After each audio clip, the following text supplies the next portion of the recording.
All right.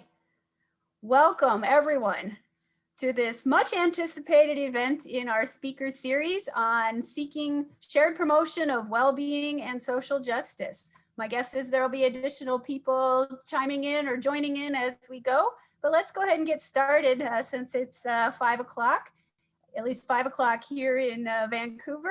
And welcome back to those of you who were here for our October presentation on Indigenous reconciliation and trauma-informed counseling. I'm Dr. Cynthia Glidden-Tracey of the UBC Counseling Psychology Program, and this event tonight is sponsored by our Social Justice Committee and our home Department of Educational and Counseling Psychology and Special Education. So big thanks to these sponsors, and especially thanks to our host sponsors here at Green College. I greatly value all that Green College has shared with me, both as a place to live for a short time when I first got to UBC, and even more so as a place for all of us to learn and explore. As we recognize that we are gathered here on traditional Indigenous lands, and maybe not only here, maybe at the other places from which you're zooming in, I've invited Dr. Tricia Logan of the UBC Indian Residential History and Dialogue Center to give our land acknowledgement. So Tricia, over to you. Thank you, Cindy, and welcome everyone to the event. I'm Tricia Logan. I work here at UBC Vancouver campus at the Residential School History and Dialogue Center. And so I'd like to acknowledge that the Vancouver campus here, where I'm situated today and where the campus is situated, is on territory, the ancestral, unceded, and traditional territory of the Hunkaminam speaking Musqueam people. And welcome our guests to this, of course, to the kind of virtual space, but also to the body of knowledge that's associated with this land that we share with Musqueam, and the city of Vancouver that is also shared with our host, the Squamish Nation and Tsleil-Waututh, as well as Musqueam. And I introduce myself as someone that comes from eastern parts of Canada and originally from Thunder Bay, Ontario, the traditional territory of the Anishinaabe and the Métis in the Superior Robinson Treaty area. And that's the body of knowledge and land that I bring with me today. And welcome everyone from all of your parts of Turtle Island. Thank you so much, Tricia. As we begin, I want to mention that we're making sure that we have 15 or 20 minutes to discuss what we've shared at the end of the presentations. And so if you have anything that you'd like to ask, you're welcome to either put a question in the chat and I can read the question aloud, or you can put your name in the chat and I can call on you, and then you can unmute your mic and share your own question when we get to that time. So I want to start out tonight by introducing our first speaker, who is Perry Shirley. I have known Perry since our boys were in kindergarten together. His son Kenneth will be speaking later tonight. And when Kenneth was in college at Arizona State University, where I was teaching before I came to UBC, I invited Kenneth and his company, Indigenous Enterprise, to perform and discuss their work as part of a speaker series I was doing there on therapeutic uses in various cultures of rhythmic movement and mindful expression. And when Kenneth and I met to prepare for that talk and that presentation, based on my interests as a counseling psychologist, I asked him a whole bunch of questions about how people in his Indigenous community, how they conceptualize human problems in living, and how they help people with such difficulties to address and overcome recognized personal and social problems. So Kenneth told me about the centrality of dancing as a form of healing or therapy. And he also told me that I would need to speak to their elders to learn more, especially since that Indigenous knowledge is carefully protected after generations of Indigenous ways being taken from them or used against them by people outside of their communities. So in time, it's become my honor to talk more with his father, Perry Shirley, about these abiding questions and concerns related to my longstanding interest in cross-cultural psychology and transformative justice. So let me introduce Perry. Perry Shirley is a member of the Navajo tribe, and he was employed with the Navajo Nation government for 32 years. He retired in 2016. He has extensive knowledge of the governmental aspects of the Navajo Nation and its relationship with the US federal government and state governments. Perry spent much of his career managing revenues derived from natural resources developed on Navajo lands, which was the primary source of financial revenue for the tribe for many decades. Perry will share with us his native cultural and traditional influences, or his insight on native cultural and traditional influences on healing to promote mental, spiritual, physical, and emotional well-being. Thank you for speaking with us today, Perry. Thank you, Cindy, and hello to all of the participants this evening. Thank you to Green College as well, and the sponsors that made this event a reality. I will talk about some of my personal viewpoints this evening and share some of the concepts that I have gained and some of the knowledges that I have acquired over the years of going to our ceremonies, attending gatherings, listening to our elders that are much older than me, and sharing of their wisdom. And some of it has also been a personal realization on my part as well. But I really want to talk about a little bit of the concepts of Indigenous holistic well-being, Indigenous holistic wellness. And it also parallels with some of the Western society, Western teachings about counseling. And it's a wonderful discussion to have with individuals that I've come across over the years, and share some of the things that I've become aware of. So the concepts of holistic well-being, Indigenous well-being, we have the Navajo Nation, which I'm a member of. We have what we define as being in balance, being in harmony with your surrounding, with your own self, with your being. And the closest way that I can describe what that is in terms of, and putting it into English language would be having a well-being that is mental, your mental well-being, and then having an emotional well-being, a spiritual well-being, and then a physical well-being. That's about as close as one can put that into an English type approach, in English perspective. And I've heard these four concepts in different teachings and in different gatherings.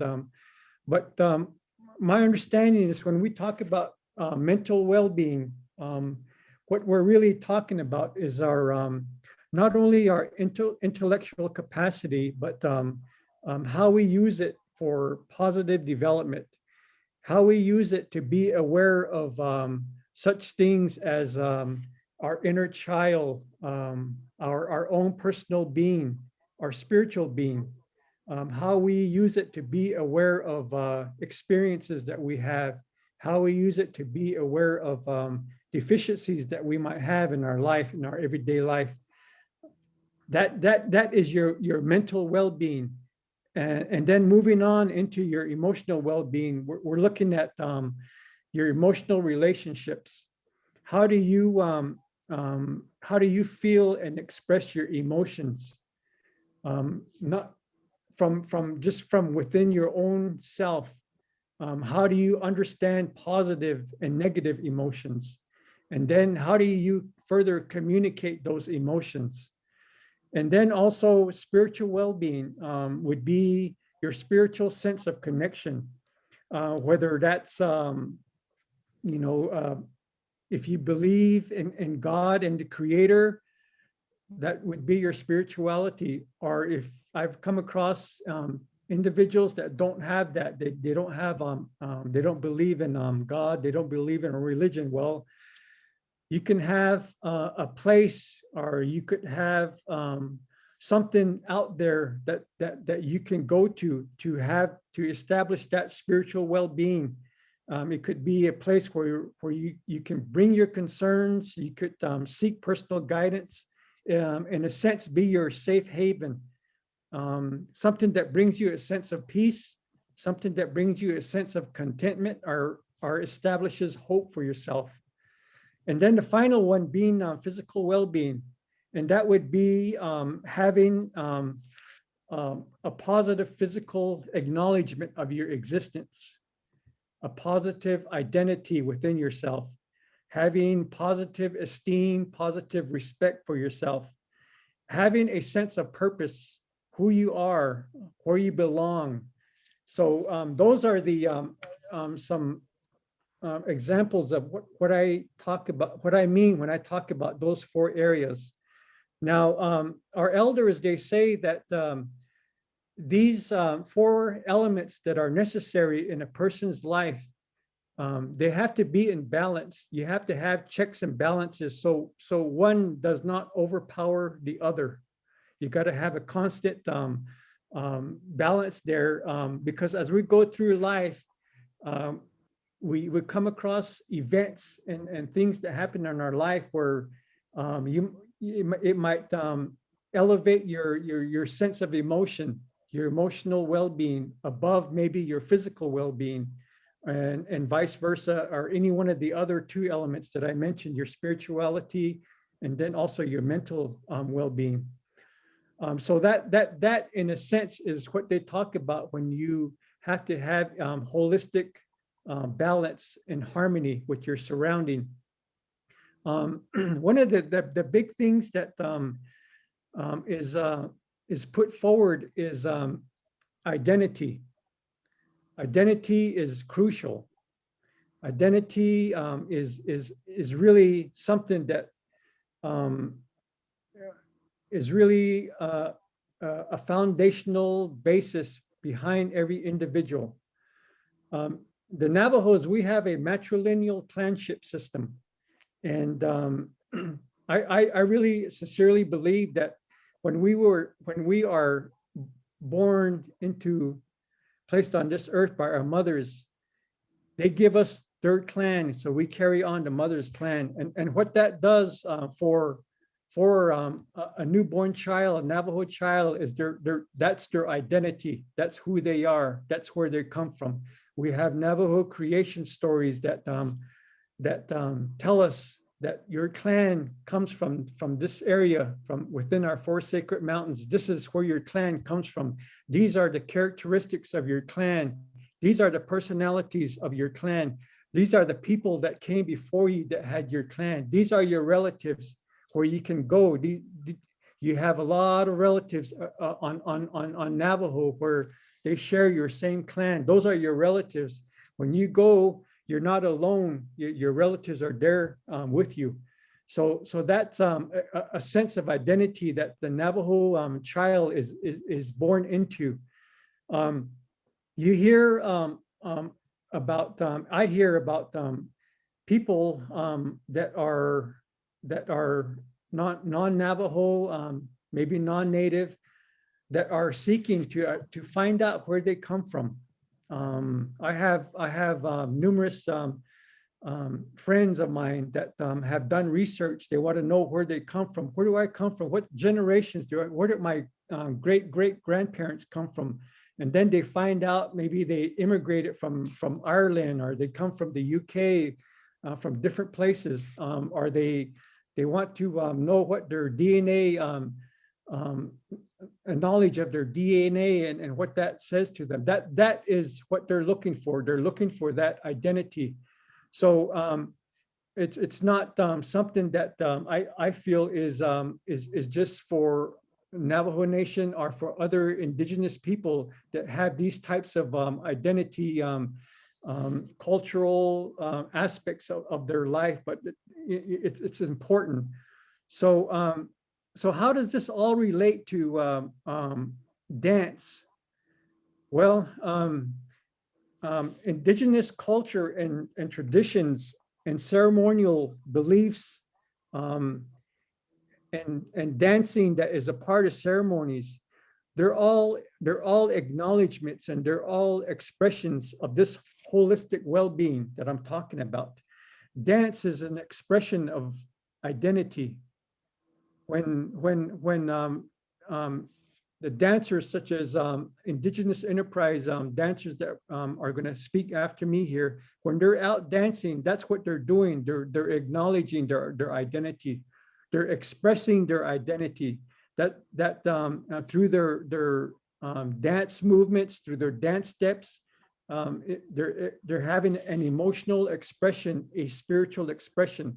That's what that is. So when you talk about spirituality, when you talk about physical, emotional, mental well-being, that is what that is. That is encased in the exhibition of a dance. There was a period not so long ago where we went through a policies of assimilation, and we all know about that to a certain extent, and that was policies that were meant to take away identity, take away culture, take away traditions. That was a that's what that policy was.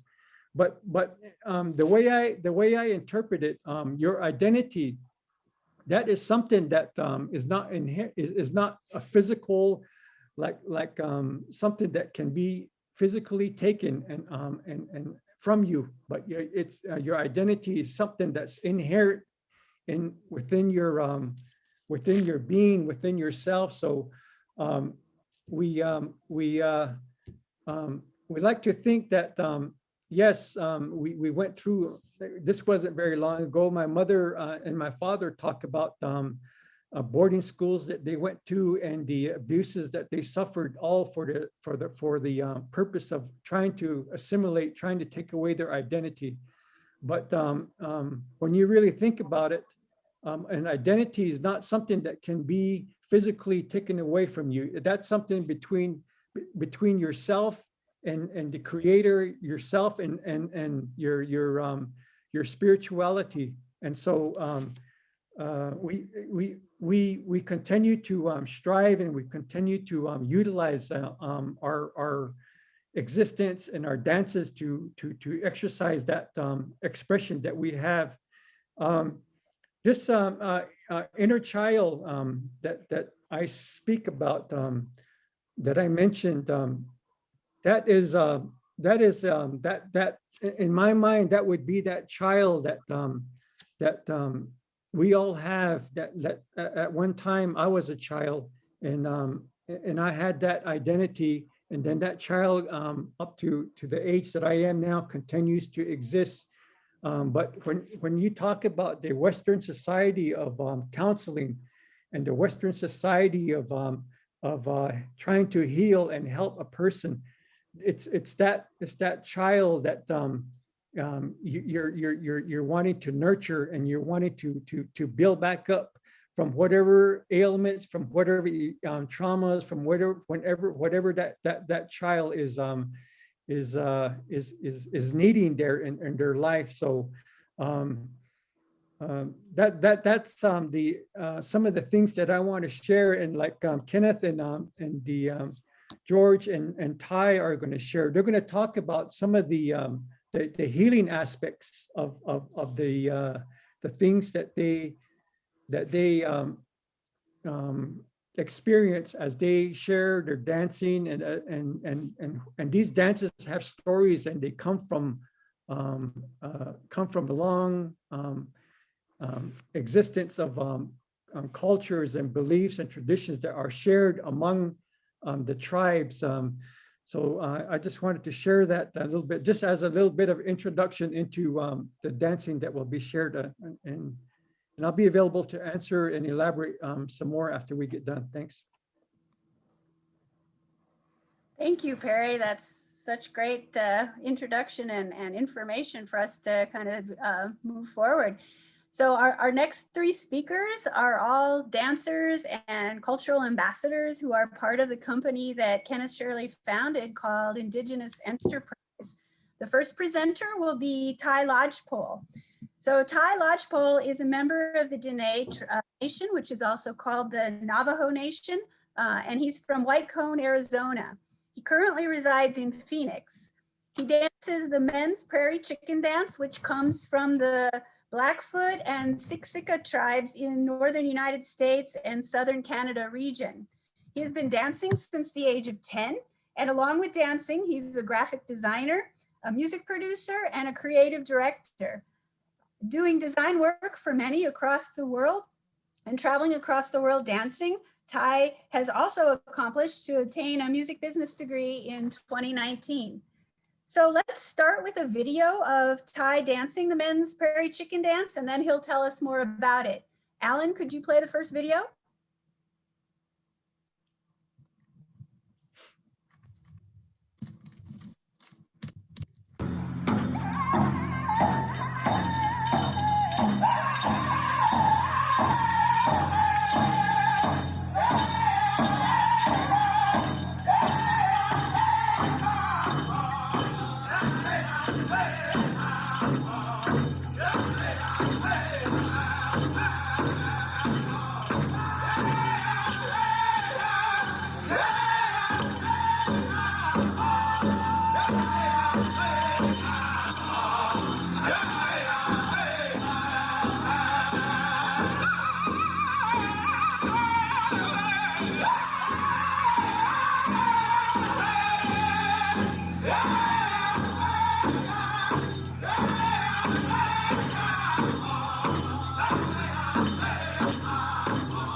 Wow.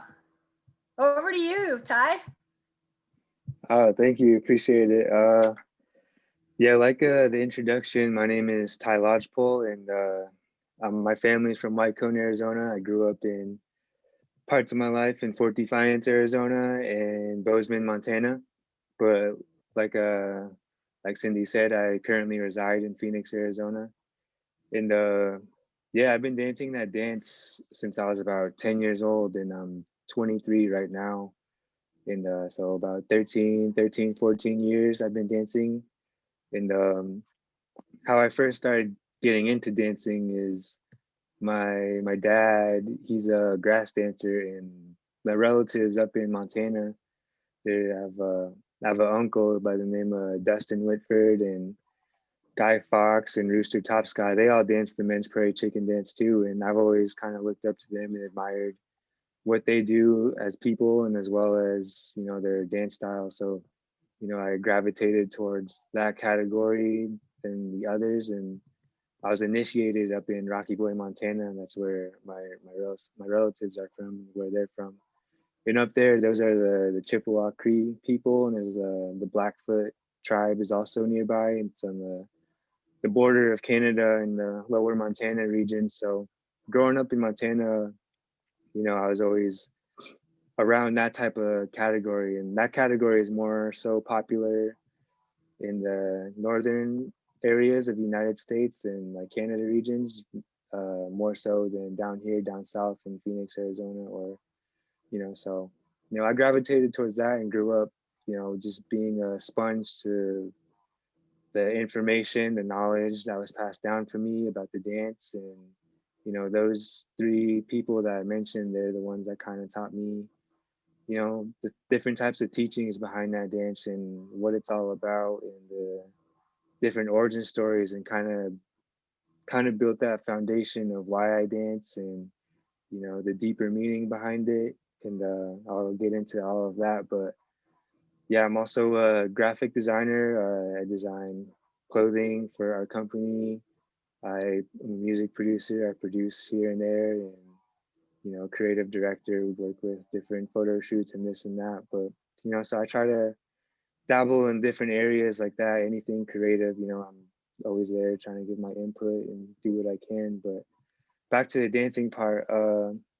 Yeah, growing up, I've always been to powwows. Powwows are a big cultural gathering, celebrations of many tribes coming together and dancing, enjoying the song and dance, enjoying each other's companies. You make friends, families along the way. So it's kind of like an every weekend type of event, pre-COVID.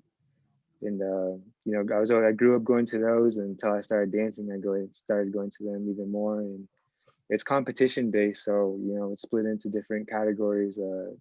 Tiny tots, juniors, teens, adults. It's split by age. And then there's subcategories within those age groups, such as, my dance, there's a prairie chicken dance, there's a grass dance, fancy dance, this and that.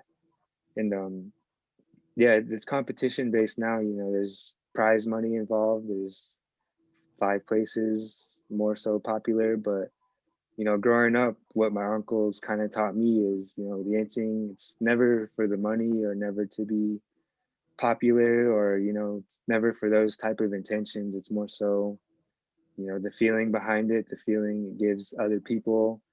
And the origin story but behind my dance is it mimics the prairie chicken during its mating season. So if you saw in the video, it's a little smooth. I was doing little shoulder rolls, and it's supposed to impress the female side, is what I was told. And behind that too, behind what the mimic of the dance is, the mentality of it is to dance for the ones who can't, such as maybe the elders, the youth, the disabled, the ones who are in need of that positive uplift in their lives.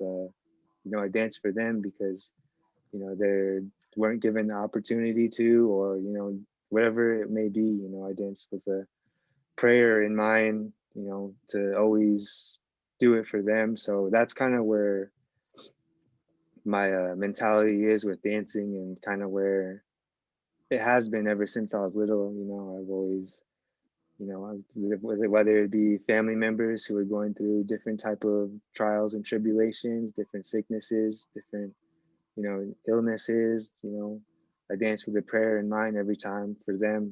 It's give back that good uplift that I have when I dance. And there's a lot of different other teachings I learned too about my regalia and the importance of those, such as, if you saw in the video, I was wearing in my headdress, we call that a roach, and that's made of a porcupine.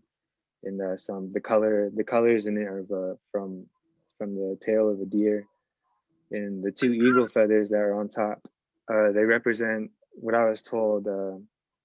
When I have that mindset of dancing with a prayer for the ones in need, those 2 eagle feathers kind of, the eagle is the highest flying bird, and it when we pray in ceremonies, we pray to our creator, or God, in a sense. And the two eagle feathers are the highest part of our outfit. So the prayers that we have in mind kind of transfer through those eagle feathers back up to the creator. So, you know, that's the type of mindset I've always had growing up, just to be a prayerful person. I come from a traditional family, you know, practicing our ceremonies. And I always felt that it was important to do that too as a young Indigenous person, you know, to always remember where I come from and keep my roots close to me, you know, never really separate that. Because, you know, growing up, I grew up on the reservation for a portion of my life, but I moved out to, you know, out to like the city and small towns away from it. So I always kept that in mind to always keep my culture close to me no matter where I'm at, you know, and also to get education as well. Like the introduction said, I got my associate's degree in music business. And so, you know, so when I'm out here traveling, I like to promote higher education as well, because you know, whatever career you may want to get in, higher education definitely helps, you know. And you know, being a young Indigenous person, um, finding balance in those two things was really important to me and really got me to a good place to where I'm at today, mentally, physically, spiritually, and kind of kept me grounded while things go on. And so that's kind of everything about my dance style and kind of my background. Thank you, Ty. I just want to give you some applause there up in the corner of the screen. Thank you. All right, let's continue. I want to, next we'll share a video of the men's hoop dance featuring Jorge Gonzales. So I want to read his bio.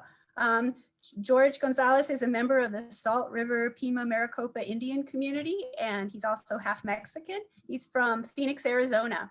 And while he was attending Scottsdale Community College, Jorge was formerly Mr. Indian SCC, and he's got more than 6 years of dancing the men's hoop dance. Originally from the Taos Pueblo, New Mexico Indians, the hoop dance is a healing and storytelling dance for those who are feeling sick, emotionally, physically, and mentally. The story tells the side of a man on a vision quest, seeking a message from our creator. And the images made with the hoops are the images he saw during his time in the desert. So Alan, could you share the video?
George, tell us about your dance.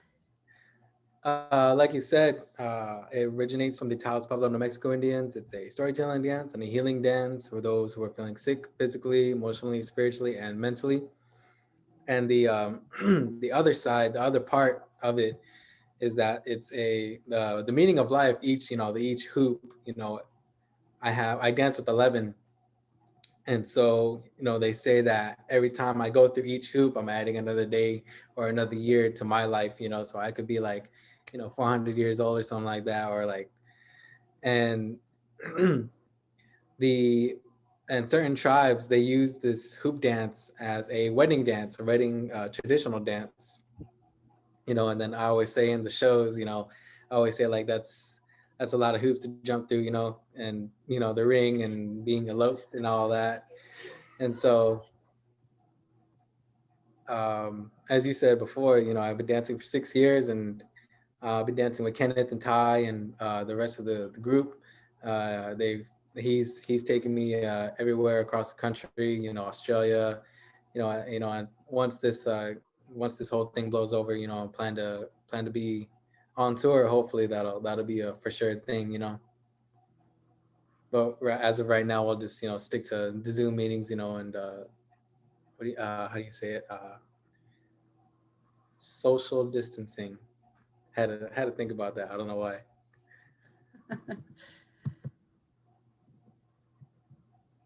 Great, thank you. Anything you wanted to add, George?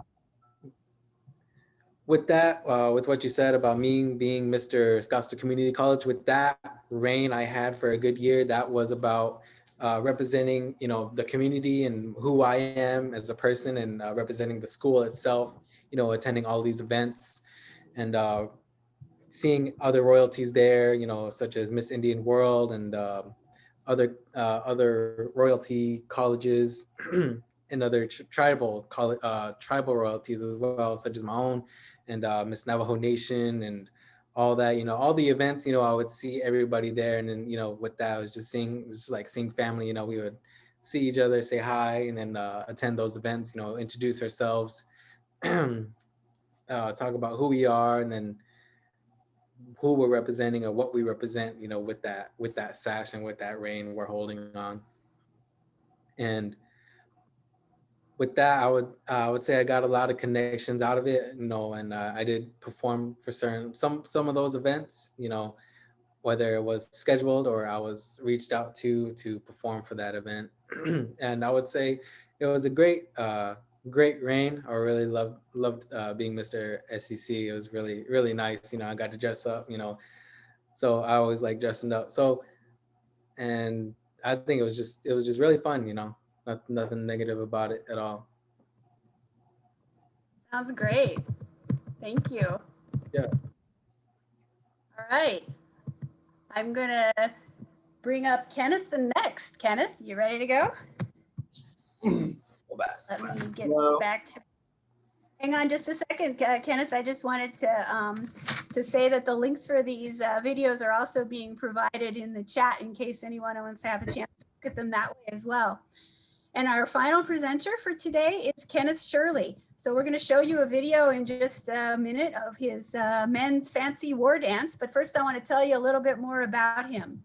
So Kenneth is a member of the Navajo tribe from Arizona and was raised on the Navajo Nation reservation in northern Arizona until he moved to Phoenix, the metro area of Phoenix, at a young age. So Kenneth developed a relationship with the sound beat of the drum at the age of 2, and soon after was introduced by his mother Mary to Native Indigenous dancing, also known as powwow dancing. And Kenneth experienced what has been defined as culture shock, having to relocate to an entirely different non-native living environment. And he was subjected to some misunderstanding from his school classmates, including teachers in the Phoenix area schools that he attended.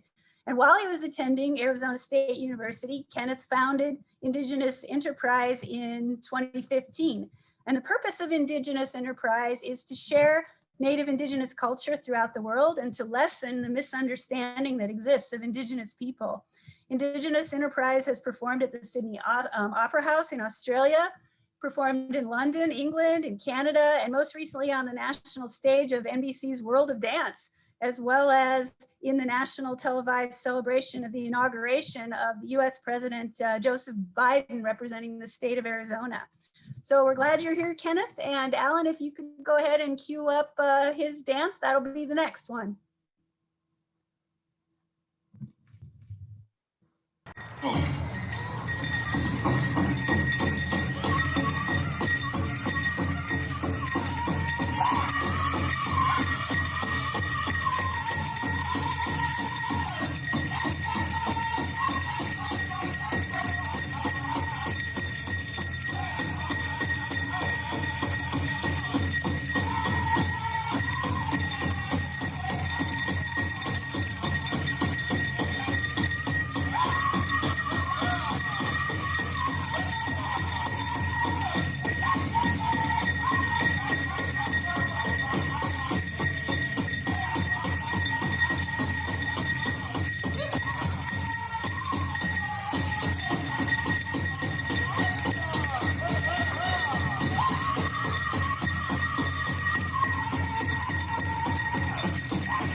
That's great. Kenneth, tell us more.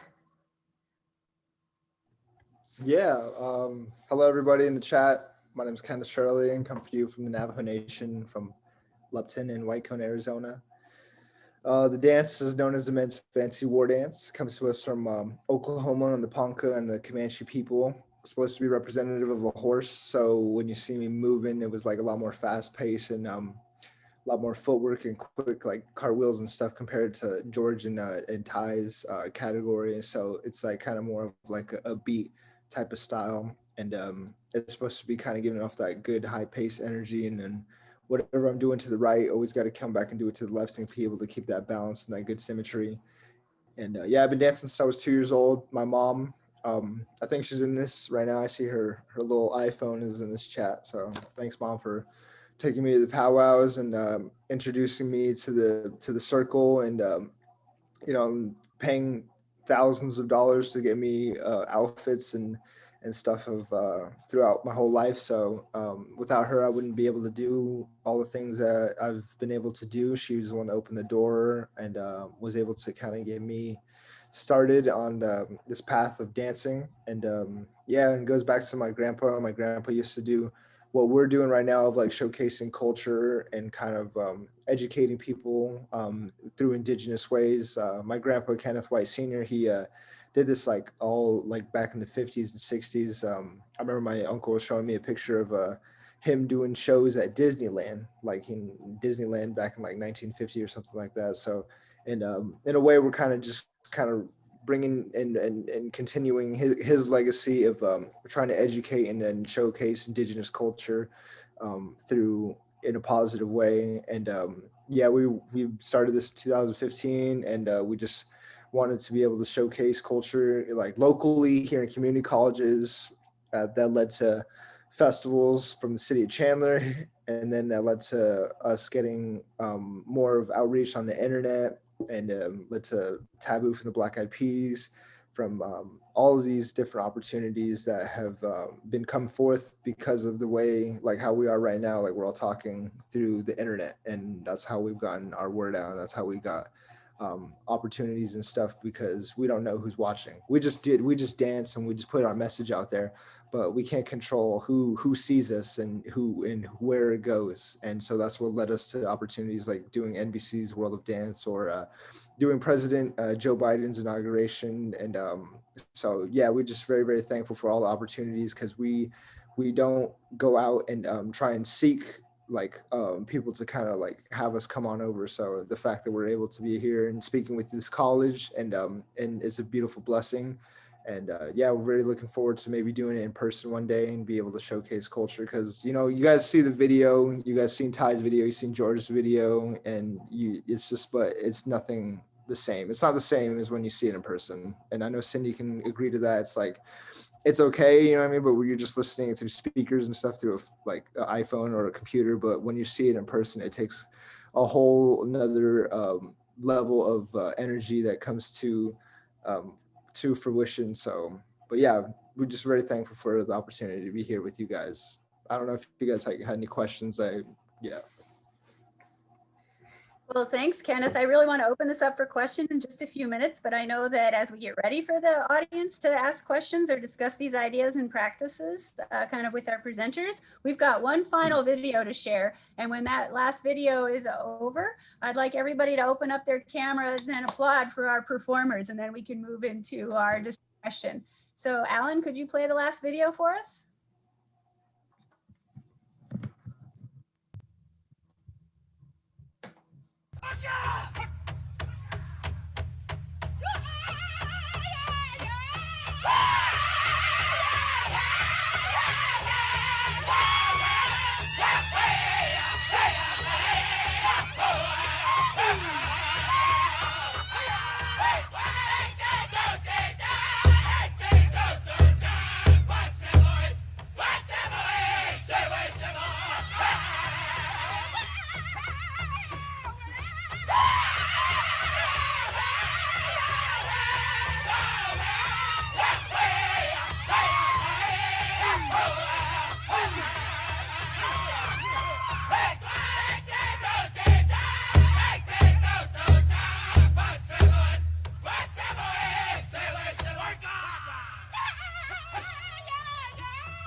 Yay! That was fantastic. Thank you, guys. Thank you. Thank you. Very cool. I'm so glad to have you all here. Sorry about the Zoom bombers, especially to you presenters. I wanted to give the first opportunity to Dr. Logan, who is here from as our discussant and our land acknowledger. So I wanted to ask you first, Tricia, if you'd like to comment. Thank you so much for sharing all of your dances, and you're totally right about how different it is to see, you know, to be able to share dance or ceremony on a screen or on a computer or on a phone or something, and how different of an experience it is than to seeing and hearing it in person. And I think that's where my question was coming from. I have lots of questions, and thank you so much. It's I think even in the virtual world of kind of sitting on the screen in the squares on the phone, that it makes such a big difference to see dance and to hear music on a space where I'm usually listening to meetings. But anyways, one question I had, I think to tie in the theme of I know the work that Cindy does and what Perry was sharing with, and I think you all shared about kind of balance and mental, emotional, spiritual, physical health connected together. I work with the residential school and in the US boarding schools and people who had went to boarding schools and survivors. And I think my question is kind of just, it's about people's reactions, because when I worked with the Truth and Reconciliation Commission here in Canada, and with people who had attended boarding schools for most of their childhood and had been separated forcibly from ceremony and from dance. And I've seen different reactions to dance and to ceremony divided between people who are extremely moved and extremely grateful and so touched by ceremony and being able to hear dance and being included in the dance and taking part in something that they were separated from forcibly. In Canada here, like there was laws and legislations similar to the United States that for a portion of time banned some of those dances and ceremonies. And then of course through the boarding schools, but people also react, elders and survivors and people who were again separated from their ceremonies also react to dance in a way of almost happiness, but also sometimes sadness, that they've mourned something that they were forcibly separated from for a long time.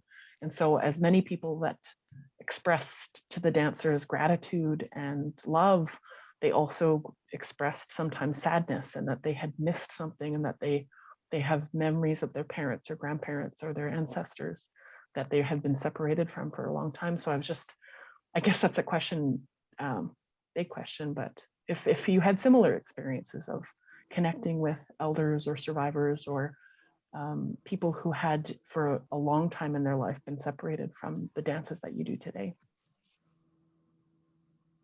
Yeah, so traveling, like Kenneth said, we started out small, just doing little local community colleges here and there. Then gradually over the years, we got to go nationwide and then even worldwide. Like Kenneth said, we've gone to Australia and seeing the reactions, from people who are, separated from their culture. We've definitely seen and heard a lot of stories of people who expressed, like you said, gratitude towards us and what we do, especially as young people. And we kind of seen that a lot in Australia too, with the Aboriginal cultures out there. There's a lot of similarities between what they've been through on the terms of assimilation of their culture and what went down here in the United States and Turtle Island. So, talking to the elders out there as well, they express their gratitude and how thankful they are that we're still practicing our culture here at a young age, because they probably didn't get to do that. And also, even when we see it like in the youth too, there's a lot of youth out there that aren't really in connect with their culture and the types of things like such as powwow dancing. So I've had kids come up to me and say like they didn't know like their culture was out still like thriving like this still to this day. And there's been kids from like high schools that even wrote like their research papers on people who inspired them to do what they want. So like we see different aspects in that. And just to answer the question, we've ran into different elders and even youth that express that type of energy and gratitude towards what we do.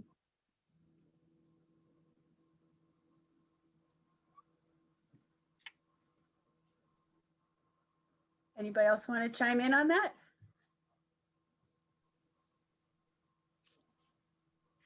I'll say a little bit on that. When I was speaking earlier, I was talking about not so long ago, our people were subjected to assimilation policies that resulted in them being taken away from their parents, put in boarding schools across the nation, similar to what Tracy mentioned. But I spoke also to the identity and the inner child as something being inherent that you couldn't physically take away from any individual. But through our ceremonies that we have and the different methods that we've utilized,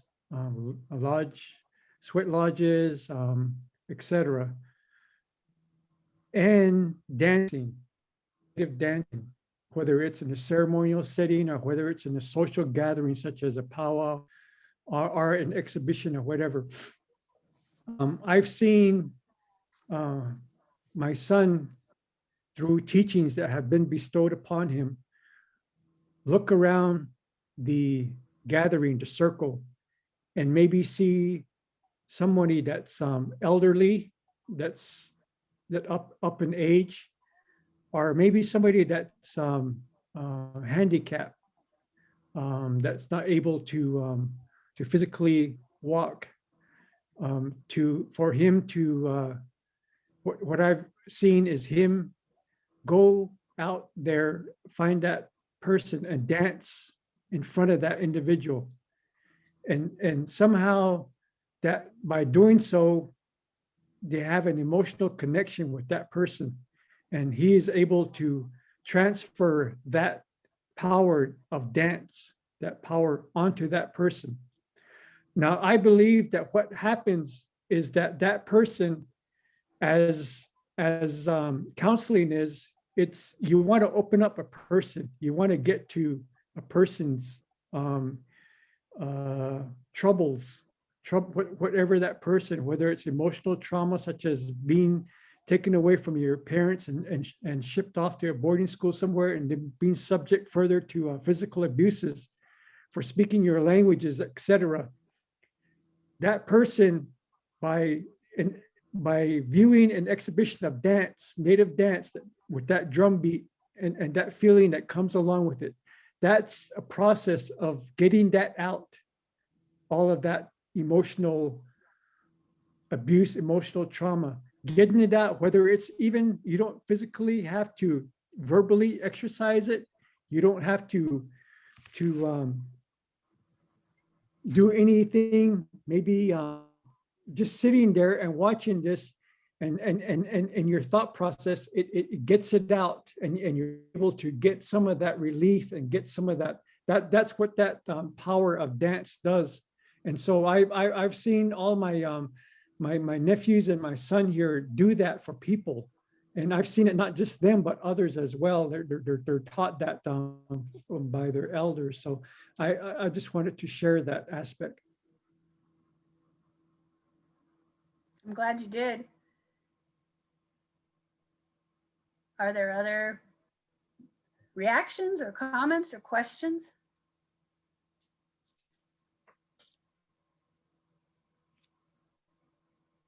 I guess I have one. I guess, as a counseling psychologist, thinking about, kind of the cross-cultural parallels and so forth, I just want to ask, kind of in your own opinions, what do you think Indigenous persons would recommend or ask of mental health care providers trained in Euro-American Canadian approaches to try to be able to decolonize the counseling and psychotherapy that is provided, especially with Indigenous clients?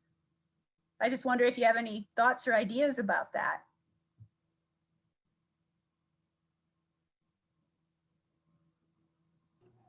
So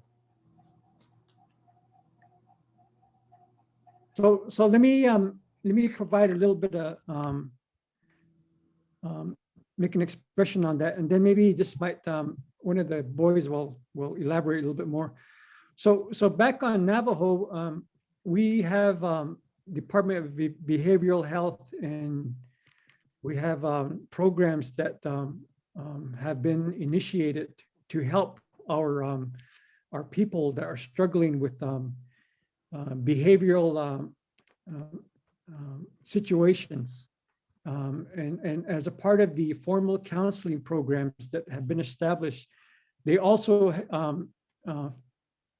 recognize the need to have our own traditional methods that have been utilized over the many generations.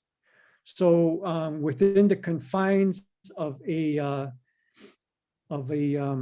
place where they exercise counseling programs, go through counseling talks, counseling circles, etc. They also have sweat lodges there within the confines of those buildings that they have, where they can exercise and utilize traditional sweat lodges to help people. In addition to that, they have our own traditional sacred dwellings that are utilized for our own traditional methods of helping people.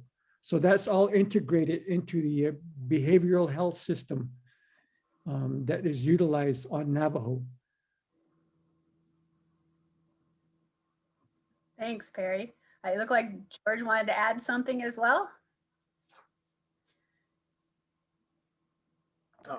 Yeah, well, Perry pretty much summed it up. And what he was saying, you know, we all have, all our tribes or individual tribes have their own like teachings and their medicinal herbs and their ways, you know, and like Perry said, the sweat lodge and the talking circle to speak about how they're feeling and what they're feeling and what they're going through in their life, you know, and just to have that in a way that connection, you know, with one another, with one another. And Perry just pretty much summed it up for I would say all of us, you know. Yeah, that's well put. Thanks, George. I want to read a comment from one of the audience who wants to stay anonymous, but she says that one of the things that beautifully struck me while watching the dances was how important it is to reclaim space in colonial places, particularly in the last video with dancing by highways and on the bridge with cars going by. And, you know, I wanted to share that.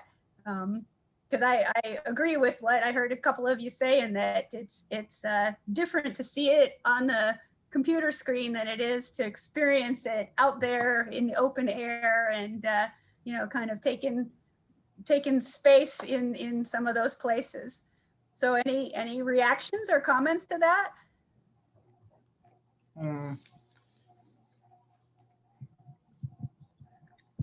So Yeah, I don't really know. Like, it was just, we just filmed it on those different places. Not really any like, well, for me personally, I don't know, maybe Ty and George could speak on it differently, but we just filmed it there just because it looked really good cinematically. Sure yeah, did. yeah, and then what Kenneth said, and then for my video was more for the hoop dance competition. Mm-hmm. Or not a competition, it was for a contest, hoop dance contest, and we just submitted it, you know, and then didn't really make the cut, but I mean, it's a really nice video overall, you know. Yeah. Yeah, I would love to say that it was like Sacred Land or something like that we were dancing on, but it was just like, I don't know, it was just downtown Phoenix and a mall. And yeah. Yeah, I also liked like I guess kind of like the balance of, you know, our old traditions and like a newer space and time, like doing those type of videos.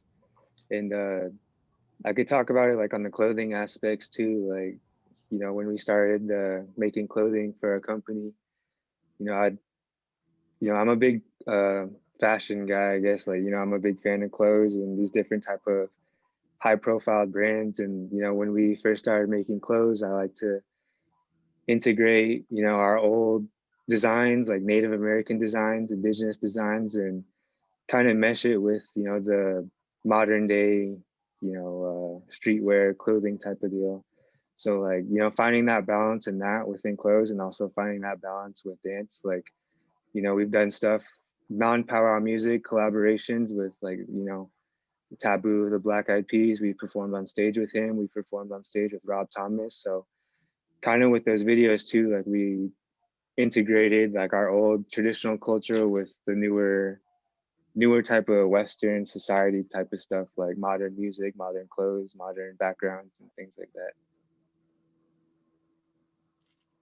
Great, thank you. What other questions are out there? Or what other comments or feedback?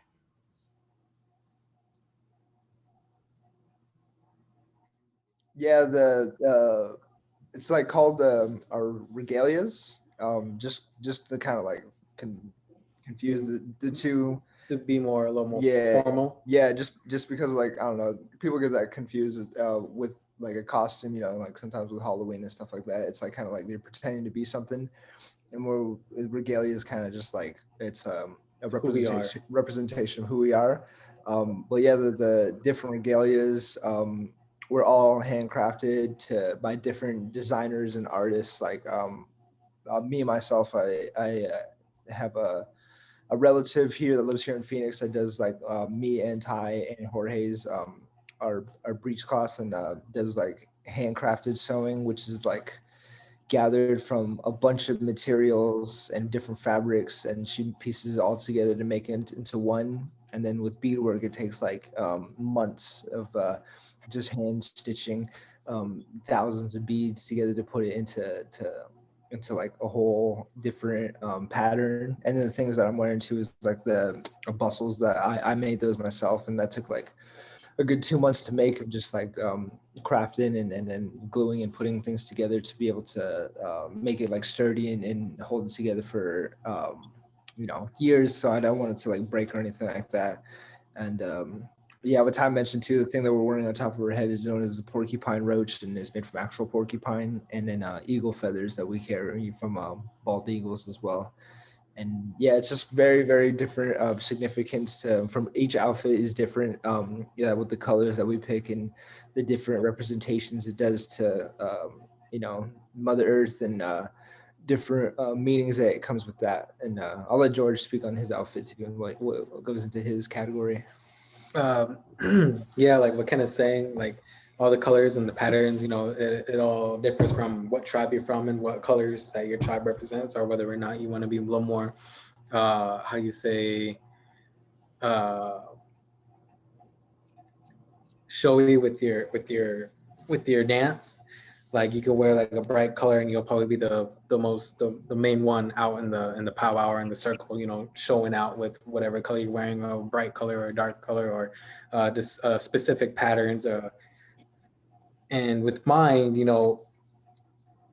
I can adjust mine to whether or not I want it to be a long sleeve, a short sleeve shirt, and breechcloths, and I wear the sheepskin on my legs, and along with moccasins with my tribal designs, which is the water designs, which people would say they would compare it to Greek water designs, which is it's all on how do you creation stories and all. People would come to me and say that's the Greeks water design, or whether or not it'd be mine or not, but it's all on preference and colors and designs and all of that. And it's just, how we see it and how we see fit and how we want it to look, I see another question coming up from the chat from one of our counseling professors. It says, I'm curious if anyone has done a master's thesis or dissertation with an actual dancing performance or production as a part of their academic work, as compared to like written thesis work. To my knowledge, from what I know, I don't think I've ever seen that before. Maybe Kenneth or George may have, but I mean, it sounds like a good idea, honestly, but I've never came across that or seen anybody do that yet. Yeah, me neither. Same here. Other than the written thesis work, that was pretty much, I just pretty much had an interview and they wrote it down on a piece of paper in a notebook. Yeah, wait, I take that back. I did get hit up after we did World of Dance from a student that was getting their bachelor's degree in journalism. It wasn't really a thesis or anything like that, but she did like a whole write-up on me and the Indigenous Enterprise and the story we did, and she used that as her like final paper, something that she had to submit to graduate. And yeah, she got her degree, so I guess it came out good. Great. I wanted to bring that back to you, Tricia. I wonder if you're aware of any, kind of academic work along that line. Yeah, in terms of, I think some people do talk about dance. Definitely when they're talking about healing and recovery from not just about residential schools, but kind of about as a way of resistance and kind of regaining culture and ceremony and dance after things like residential schools. But I think people who are dancers themselves also include that as part of their methodologies.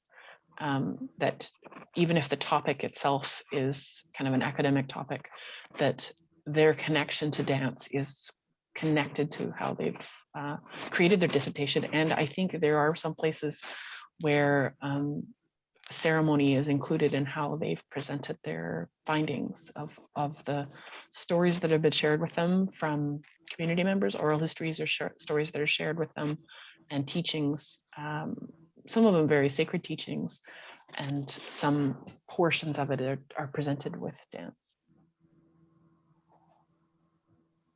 Thanks. It says, it's asking, are there any dream collaborations with other artists that you would love to do? Yes, a lot. One of them actually came true. I'll tell you guys, Ty knows, George knows. I don't think I told my dad. Yeah, I just didn't get around to telling my dad. Sorry, Perry. We got hit up by Marvel Comics. We're gonna be working with Marvel. Wow. Taboo from the Black Eyed Peas, always just opening doors for us and doing amazing things. Like he's just connected to the industry, and he loves what we do. So we're working with him on creating an Apache superhero that's going to be fighting alongside Doctor Strange and Ghost Rider, and that's going to be distributed through Marvel Comics, like an actual physical comic. And our names are going to be in there as like consultants. Like we're going to have our names inside the Marvel universe. That's going to be coming out, I think, late fall or late summer, but definitely this year.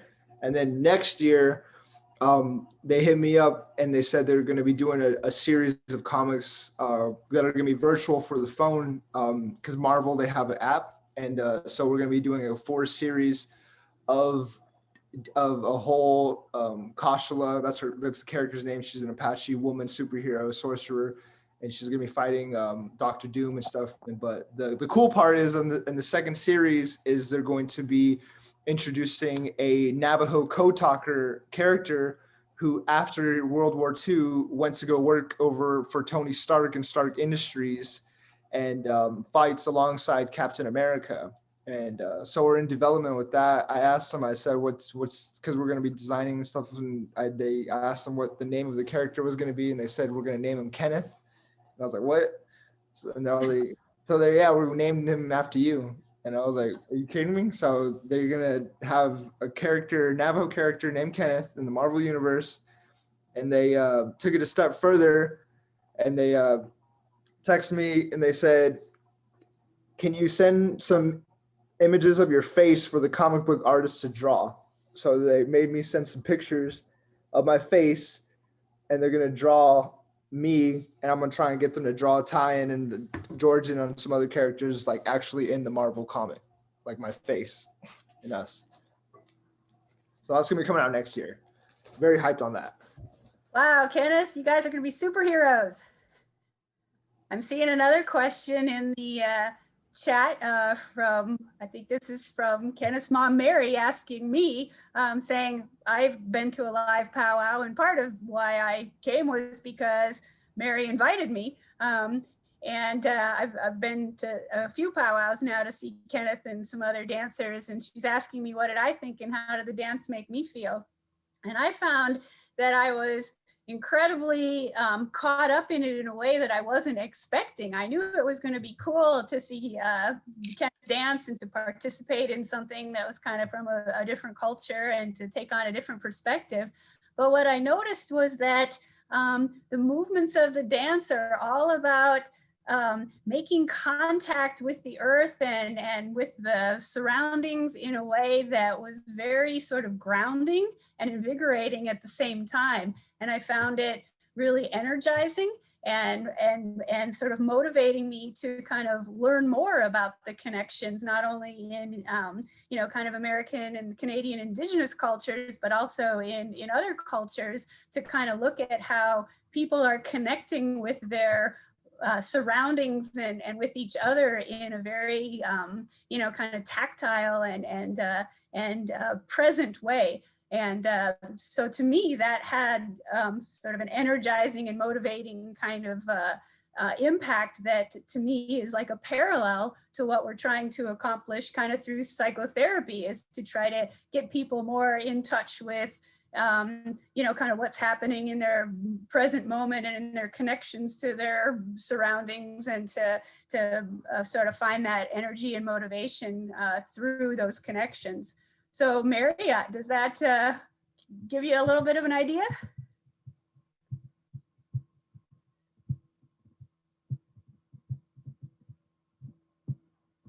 Well, I'm not hearing any response, but does anybody else have thoughts on that? That was good. I watched a video not long after I attended that first powwow, Kenneth, and it was with Robert Mirabal. And he was talking about kind of learning from his grandparents about the importance of exploring the dance while you're young, and while your legs and your limbs are still strong, and while you can fully express yourself and explore where you can go with the dance. You know, and he talked about that as a cultural teaching that he learned, you know, kind of from his elders. And that really stuck with me. I love it. Yeah. I'm glad that I really appreciate the fact that in this panel today, we've got this intergenerational focus, and we're hearing kind of from all of you about your cultural traditions, and both how that draws on, you know, some of the past, but also integrates kind of into the present and reaches into the future, where you're all going to become superheroes. Yeah, I think we're gonna be doing. I'm gonna try and talk to them about us doing a performance at Comic-Con, because they want to take it to San Diego Comic-Con. So my goal is COVID over. Hopefully it's gone. 2022, we're back to normal. So yeah, me, Ty, and George, before we do like a panel, because that's what Taboo from the Black Eyed Peas was mentioning. So our goal is to do like a first time ever have a whole Native American little 5-minute performance at San Diego Comic-Con. That's what I'm gonna hope for and shoot for next year. And then we got a tour. We're like working with my dad and me. We were working with this nice gentleman in New York City. So we got a New York City performance lined up. I don't know. We just got a lot of things lined up. We're just waiting for COVID to be over. As soon as it's over, we're out the gate. We're gonna leave Arizona for a few months. Well, that's exciting to hear. I've got another link that's been put in the chat to a coastal dance festival. It looks like a festival of Indigenous dancers. I'm trying while we're talking here to paste. I can't seem to paste it into the chat so that everybody can see it. I'm trying to copy it, but I'm having a little trouble doing that. So let me try one more time. It's not working. So yeah. Is there a way that the person who shared it would be willing to share that with everybody? There we go. Thank you. So this is March 12th to 18th. There's a virtual coastal dance festival going on, and there's a link now in the chat to anyone who's interested in checking that out. So thanks for sharing that. I really appreciate everybody being here today. This has been a really great event, and I'd love it if everybody could come back on camera and give all of our presenters another round of applause and thanks. And I know a lot of you are coming here from many different places, and so I really appreciate all that everyone has brought to this event and shared together today. So thanks again. Any last comments from our panelists? Thank you guys for coming. Thank you very much. We appreciate it. We know you guys have been here a long time, so I'm gonna keep it short and sweet. Thank you guys. All right. Yeah, thank you. And thank you for asking us to do this too. It's good to talk about what we do, our culture, this and that, and hope you guys all enjoyed it and get a good blessing out of it too as well. Thank you. Thanks, Ty. Special thank you to the college there for putting this together and sponsors as well. And thank you too as well, Tracy, for Cindy, for you yourself, and Tricia for helping us and assisting us along the way. And then all of the virtual participants, appreciate your interests. And we are grateful to share a little bit of our culture and a little bit of our tradition and a little bit about the way Indigenous people, at least from our perspective, how we think, how we go about our daily lives, and the mindset that we have in terms of some of these well-being aspects that I spoke about. So thank you very much for that. Well, this has been wonderful. So take care, everybody, and we'll see you the next time around. Go on, Bye-bye.